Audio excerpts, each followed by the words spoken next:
Saya pernah mendengar jika kita sholat tidak perlu niatnya diucapkan, karena Rasulullah SAW tidak pernah mengajarkan atau tidak ada hadisnya. Lalu jika selama ini kita melafalkan niat sholat, apakah termasuk bid'ah, berdosa atau tidak? Ya, termasuk bid'ah. Tidak ada hadis dari Nabi SAW, tidak pula satu riwayat para sahabat melakukannya, tidak juga dari tabi'in, tidak juga dari imam yang 4. Silakan baca dalam buku-buku atau fatwa-fatwa imam yang 4, Abu Hanifah, Malik, Syafi'i dan Ahmad, tidak seorang pun mengajarkan ucapan niat atau merangkai ucapan niat. Usolli fardal maghrib thalatha raka'atin makmuman atau adaan atau imaman lillahi ta'ala. Tidak ada. Tidak ada 4 imam mazhab pun yang mengajarkan. Tapi kenapa ada sebagian mazhab, termasuk mazhab Syafi'i, yang mengajarkan ucapan niat? Pertama harus dipahami, ini bukan dari imam mazhabnya.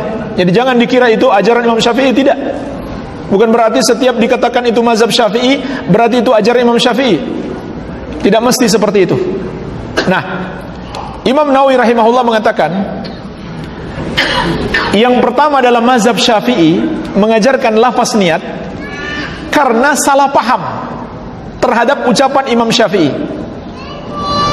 Imam Syafi'i mengatakan salat itu harus dimulai dengan lafaz. Nah, mereka memahami yang dimaksud Imam Syafi'i adalah lafaz niat.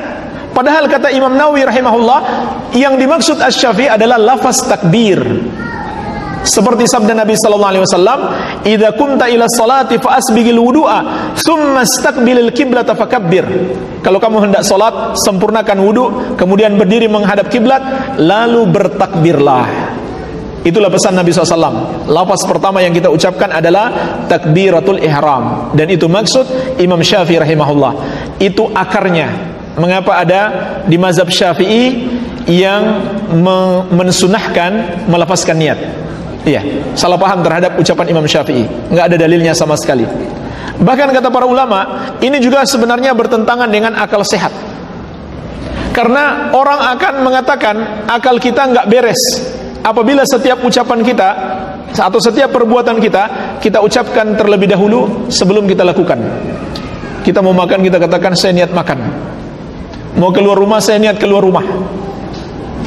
Maka orang akan mengatakan ini kayaknya sudah nggak beres akalnya. Ya. Jadi juga bertentangan dengan akal sehat.